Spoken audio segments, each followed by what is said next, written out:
बॉलीवुड के सबसे आकर्षक और प्रतिभाशाली सितारों में से एक ऋतिक रोशन का जन्म 10 जनवरी 1974 को मुंबई, भारत में एक ऐसे परिवार में हुआ था जिसकी सिनेमा से लंबी परंपरा रही है।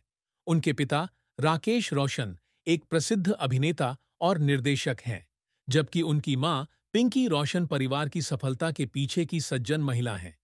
1.8 मीटर की ऊंचाई, विशिष्ट नीली आंखों और मर्दाना उपस्थिति के साथ ऋतिक को भारत के ग्रीक भगवान के रूप में जाना जाता है। उन्होंने 2000 में सुजैन खान से शादी की, जो एक प्रतिभाशाली इंटीरियर डिजाइनर थीं, और उनके दो बेटे हैं, रिहान रोशन, जन्म 2006, और आरदान रोशन, जन्म 2007। 2008, 2014 में तलाक लेने से पहले एक शर्मीले लड़के से जो कभी हकलाने से पीड़ित था, ऋतिक ने सभी कठिनाइयों को पार कर बॉलीवुड आइकन बनने के लिए, जो अपनी अभिनय क्षमता, नृत्य कौशल और अविश्वसनीय दृढ़ता के लिए जाने जाते हैं। उनका जीवन एक प्रेरणादायक यात्रा है, जिसमें गहरी उदासी और खामोश आंसू शामिल हैं। ऋतिक रोशन का करियर उनके बचपन के दौरान ही शुरू हो गया था, जब उन्होंने अपने पिता द्वारा निर्मित फिल्म आशा 1980 में एक संक्षिप्त भूमिका निभाई थी।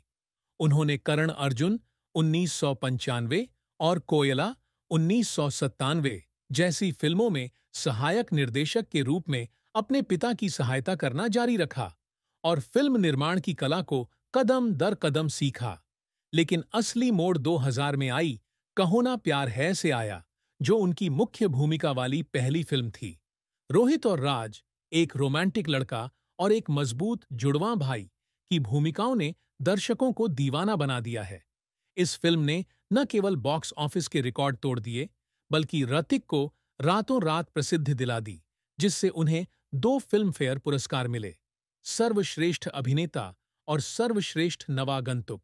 उनकी आकर्षक मुस्कान, कुशल नृत्य और भावुक आंखों ने उन्हें लाखों लड़कियों का स्वप्न प्रेमी बना दिया है। अगले वर्षों में ऋतिक ने बॉलीवुड में अपनी स्थिति मजबूत कर ली। कभी खुशी, कभी गम। 2001 ने दिखाया कि वह रोहन रायचंद की भावनात्मक भूमिका के साथ सभी स्टार कलाकारों में भी चमक सकते हैं। कोई मिल गया 2003 उनके पिता द्वारा निर्देशित एक विज्ञान कथा फिल्म एक और बड़ी हिट थी, जिसमें उन्होंने रोहन की भूमिका निभाई थी, एक मंदबुद्धि व्यक्ति जो एलियन जादू से शक्ति प्राप्त करता है। इस फिल्म ने न केवल बॉक्स ऑफिस पर धमाल मचा दिया, बल्कि सुपर हीरो सीरीज क्रिश 2006 और क्रिश 3 2013 के लिए भी मार्ग प्रशस्त किया, जिससे वह बॉलीवुड के पहले सुपर हीरो बन गए। धूम 2 2006 एक और उच्च बिंदु थी, जिसमें मिस्टर ए, एक आकर्षक चोर, अपने नृत्य कौशल और पूर्ण आत्मविश्वास का प्रदर्शन करता है। जोधा अकबर 2008 और जिंदगी ना मिलेगी दोबारा 2011 जैसी फिल्मों ने उन्हें एक बहुमुखी अभिनेता के रूप में स्थापित किया, जिसमें उन्होंने ऐतिहासिक सम्राटों से लेकर जीवन में अर्थ खोजने वाले आधुनिक व्यक्ति की भूमिका निभाई। हालांकि ऋतिक का करियर हमेशा से आसान नहीं रहा। कहो ना प्यार है कि भारी सफलता के बाद उन्हें लगातार असफलताओं का सामना करना पड़ा। आप मुझे अच्छे लगने लगे 2002, न तुम जानो न हम 2002 और मुझसे दोस्ती करोगे 2002 दोनों ही बुरी तरह फ्लॉप रहीं, जिससे उनकी प्रतिष्ठा बनाए रखने की क्षमता पर संदेह पैदा हो गया। उन्होंने एक बार कहा था कि मैं प्रेम की दीवानी हूं। 2003 की असफलता के बाद वे अपने कमरे में अकेले बैठकर रोते थे, क्योंकि वे जनता और अपने पिता की अपेक्षाओं के दबाव में थे। एक और बड़ा झटका संजय लीला भंसाली की कला फिल्म गुजारिश 2010 थी, जिसमें उन्होंने भावनात्मक रूप से पंगु जादूगर की भूमिका निभाई थी। आलोचकों की प्रशंसा के बावजूद फिल्म बॉक्स ऑफिस पर सफल नहीं रही, जिससे ऋतिक की आंखों में आंसू आ गए, क्योंकि दर्शकों ने उनके प्रयासों को अच्छी तरह स्वीकार नहीं किया। बैंग बैंग 2014 व्यावसायिक रूप से सफल रही, लेकिन इसकी विषय वस्तु की आलोचना की गई, और मोहनजोदारो 2016 एक विनाशकारी विफलता थी, जिसने उन्हें आत्मसंदेह के द्वार में धकेल दिया। हालांकि ऋतिक ने कभी हार नहीं मानी। उन्होंने जिम में घंटों बिताए, अपने शरीर को क्रिश और वॉर 2019 के लिए ताकत के प्रतीक में बदल दिया। उन्होंने एक बार कहा था कि वॉर की तैयारी करते समय उन्होंने थकने तक अभ्यास किया, शारीरिक दर्द के कारण रोए, लेकिन उन्होंने जारी रखा क्योंकि वह बेहतरीन एक्शन दृश्य देना चाहते थे। सुपर 3 2019 के साथ उनकी वापसी, जिसमें उन्होंने एक गरीब शिक्षाविद आनंद कुमार की भूमिका निभाई, उनकी अभिनय प्रतिभा का प्रमाण था, जिससे उन्हें बहुत प्रशंसा मिली। उसी वर्ष वॉर बॉलीवुड की सबसे बड़ी हिट फिल्मों में से एक बन गई, जिसमें कबीर, एक रहस्यमय विद्रोही अधिकारी की उनकी भूमिका ने साबित कर दिया कि वह अभी भी एक्शन शैली के राजा हैं।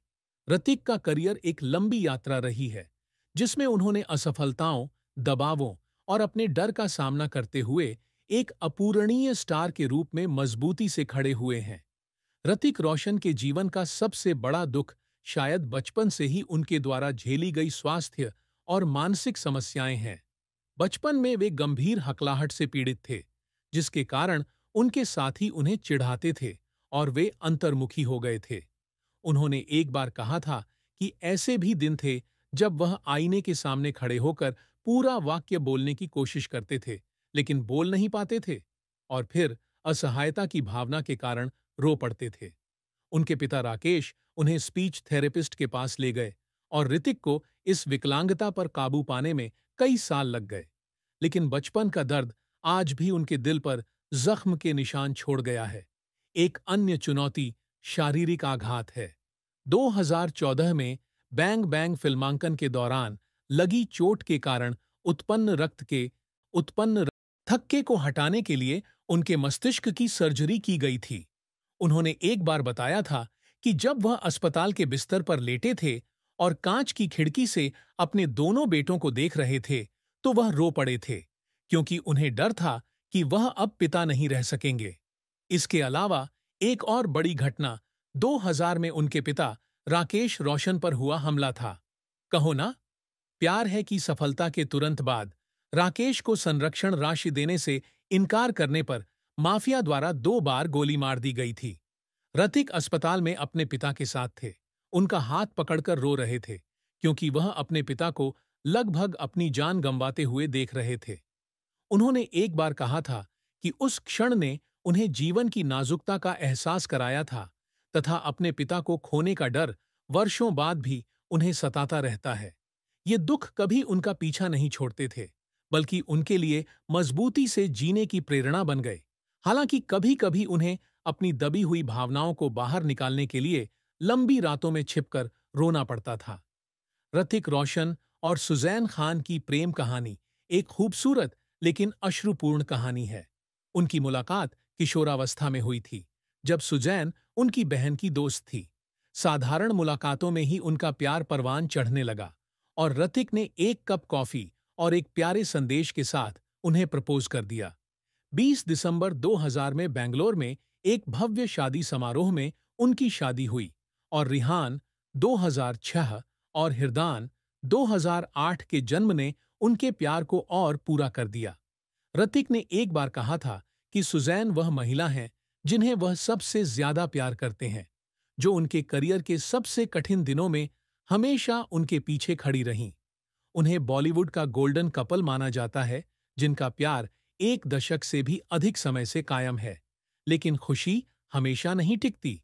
2013 में उन्होंने अलग होने की घोषणा की और 2014 तक उनका विवाह आधिकारिक रूप से समाप्त हो गया।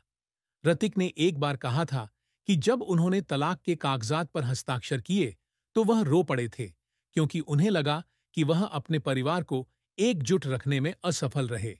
तलाक का कारण कभी स्पष्ट नहीं किया गया, लेकिन जीवन शैली में अंतर और प्रसिद्धि के दबाव की अफवाहें सामने आईं।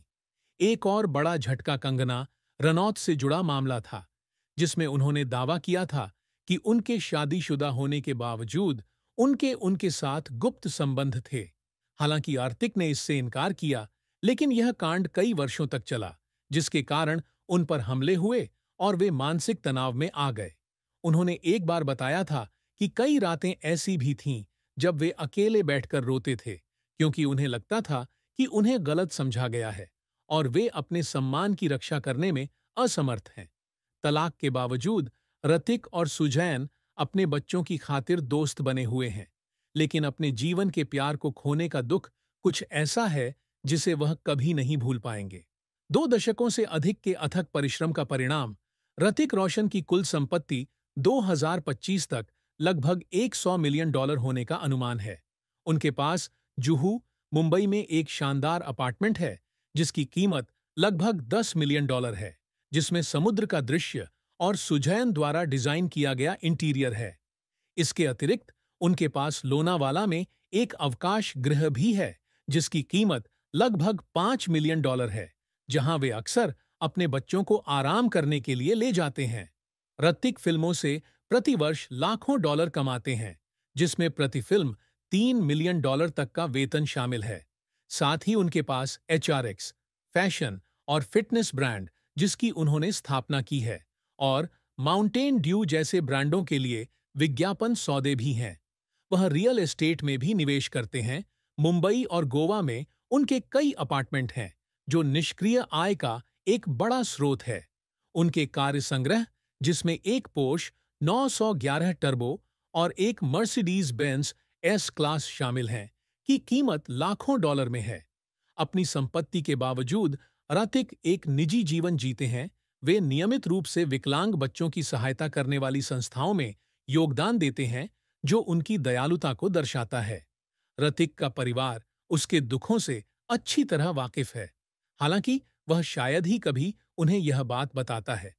उनके पिता राकेश रोशन ने एक बार कहा था कि जब ऋतिक को बचपन में हकलाने की समस्या थी, तो वे अक्सर अपने बेटे को कमरे के कोने में रोते हुए पाते थे और वे उसे इस समस्या से उबरने के लिए प्रोत्साहित करने में घंटों बिता देते थे।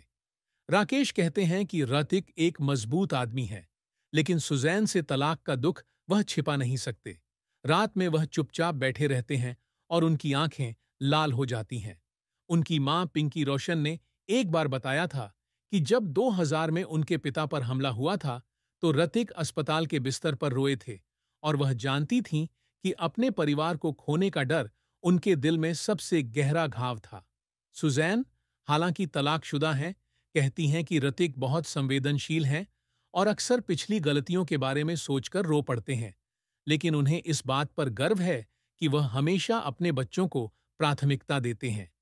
परिवार इस बात पर सहमत है कि ऋतिक का सबसे बड़ा दुख बचपन में हुई चोटें और प्यार का खोना है, लेकिन वे उसकी दृढ़ता और सभी के प्रति उसकी गर्मजोशी के लिए उससे प्यार करते हैं।